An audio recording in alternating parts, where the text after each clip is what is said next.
Bagaimana hukum mewarnai rambut, jenggot, dan kumis yang sudah beruban dalam Islam? Wah, ini Pak. Hadirin, begini, menelisik atau menarik hukum sebuah masalah itu harus detail. Jadi ini hadirin, kasusnya mewarnai rambut, ya kan? Mewarnai rambut. Bagaimana hukumnya? Dan mewarnai rambut itu ada yang menutupi, dimanfaatkan untuk menutupi uban, ada yang digunakan untuk tidak menutupi uban. Dan bagaimana konsep bahannya dan sebagainya. Begini Pak, dalam kitab Sahih Bukhari bab libas, bab pakaian, dan Sahih Muslim bab libas wazina, perhiasan dan lain sebagainya, hadirin yang dirahmati oleh Allah, itu termasuk membahas menyemir uban, menyemir rambut untuk menutupi uban dan lain sebagainya. Nah, ada satu hadis bahwasanya Rasulullah SAW yang mafhumnya itu menyatakan kurang lebih begini: Yahudi dan Nasrani itu tidak menutupi uban, maka berbedalah dengan kaum Yahudi dan Nasrani. Ada hadis itu.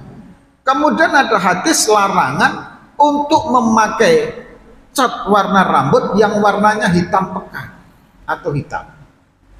Kemudian ada satu asar yang menyampaikan bahwa Sayyidina Umar radhiyallahu an, bahkan juga ada hadis dalam mafhum penetapannya itu Rasulullah SAW memakai warna rambut warna merah. Maka kemudian dari berbagai macam dalil-dalil hadis ini kita simpulkan, yang pertama hadirin, menyemir rambut, mewarnai rambut itu diperbolehkan di dalam Islam. Pendapat pertama. Pendapat kedua, bahkan itu sunnah ketika menyelisihi kaum Nasrani dan Yahudi yang mereka tidak menutupi rambut. Yang kedua. Yang ketiga, namun ada yang berpendapat tidak membolehkan ketika mewarnai rambut dengan tujuan untuk mengaburkan umur, memalsukan umur. Gitu loh Pak. Bapak rambutnya udah ubanan semua, ya kan, putih semua, kemudian disemir hitam semua Pak, agar terpalsukanlah umur Bapak. Sehingga ketika nanti ada perempuan yang ingin Bapak gait ditanya, umur berapa Pak? 45, 45, padahal Bapak 55, kan itu kan. Nah, itu sudah ada unsur keniatan untuk memanipulasi, menipu, berbohong, itu haram. Itu loh Pak. Kemudian hadirin yang dirahmati oleh Allah, tapi kalau memakai warna semir untuk menyenangkan hati istri, boleh, gitu loh Pak. Istri menyemir rambut untuk menyenangkan hati suami, boleh, gitu loh.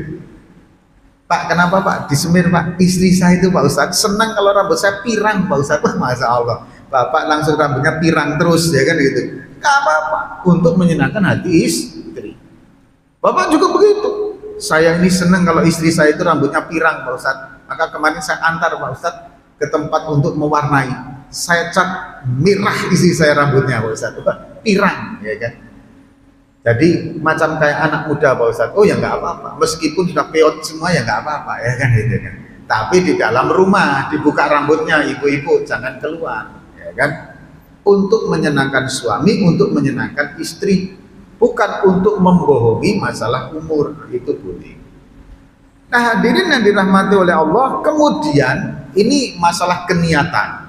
Jadi kalau untuk menyelisihi perbuatan Nasrani dan Yahudi yang nggak pernah menutupi uban, Anda kemudian menganggap ketika menyemir, mewarnai rambut, menyelisih mereka sah, boleh.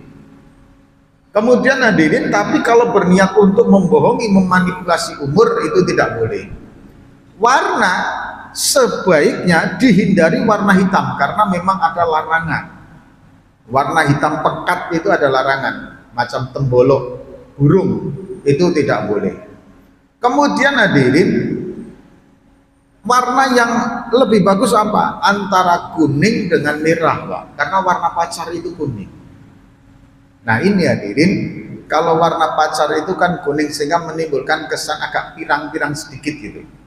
Itu jangan kemudian ditasabuhkan dengan orang Eropa. Oh enggak Pak, karena memang kita berdasarkan dalil yang warna pacar itu warna menjadi kuning kayak kepirang-pirangan, kita mengikutinya kepada alur yang dibuat oleh Sayyidina Umar radhiyallahu anhu, bukan mengikut kepada orang Eropa, bukan, gitu loh Pak.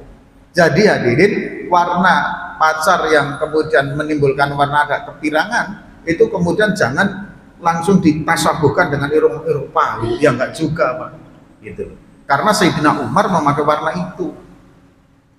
Kemudian warna merah. Nah kita ini kadang anti sekali dengan merah. Begitu dengar merah gitu, ya karena ada unsur beberapa permainan propaganda dan doktrin yang kemudian begini. Padahal warna merah itu dulu rambut Rasulullah disemir dengan warna merah juga Pak. Gitu loh. Untuk memberikan kewibawaan yang luar biasa dalam medan perang. Nah kalau masalah warna tolong dihindari warna hitam. Kemudian yang ketiga masalah bahan. Upayakan jangan sampai bahan itu yang manek air. Manek air itu menjadi bahan yang menjadi penghalang datangnya air ke rambut. Itu tidak boleh. Carilah warna ataupun carilah bahan semir rambut yang tidak anti air. Sehingga ketika kena air itu tembus Pak. Itu monggo silakan. Jadi menyemir rambut itu hadirin jangan kemudian langsung dicap, wah ini perbuatan dolim, haram, dosa. Tengok dulu Pak, tidak bisa seperti itu. Gitu. Karena ternyata di dalam Sahih Bukhari, Sahih Muslim masalah mewarnai rambut itu ada, dalilnya itu ada. Masih banyak ilmu yang harus kita gali di dalam masalah fikih ini. Demikian hadirin yang bisa kami sampaikan. Insya Allah kita sambung di pertemuan yang akan datang. Semoga Allah menjumpakan kita, memanjangkan usia kita dengan umur yang penuh barokah. Amin, amin ya robbal alamin. Kita tutup dengan doa kifarah majlis. Subhanakallahumma wa bihamdika asyhadu an la ilaha illa anta astaghfiruka wa atubu ilaik. Wassalamualaikum warahmatullahi wabarakatuh.